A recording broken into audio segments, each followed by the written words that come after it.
बिटिसिआव दोलो सोलायनायनि राजखान्थि सोलिदों। बाक्सानि बरबरियाव बीपीएफ नागारनानै यूपीपीएलआव हेफाजाब। बरबरि प्राइमारि बीपीएफनि मावथि मिन्टु दैमारि आरो सुक्र बसुमतारिया यूपीपीएल दोलोआव हेफाजाब होबाय। बिसायख'थिया जेसेनो खाथि सफैदों एसेनो राजखान्थि हान्जाफोरा रायजो राजाफोरनि मदद मोननो गोख्रोङै खामानि मावबाय थानायखौ नुनो मोनदों। बेजों लोगोसे दैदेनगिरि एबा मददगिरिफोरखौबो दोलो सोलायनाय एबा मोनसे दोलोखौ नागारनानै गुबुन मोनसे दोलोआव हाबनायखौबो नुनो मोनदों।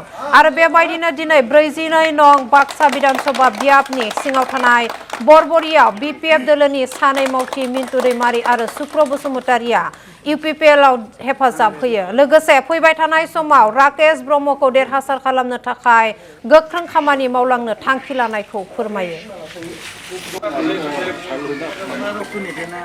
आङो इसोरनि बीपीएफनि खामानि आदर्शखौ मोजां मोनाखै।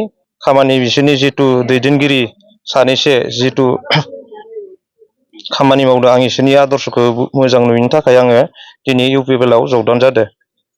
यूपीपीएलआव फैनानै आंनि खामानि मावनायानो जाबाय जेसे हागौ एसे जोंहा राकेश ब्रह्म सारखौ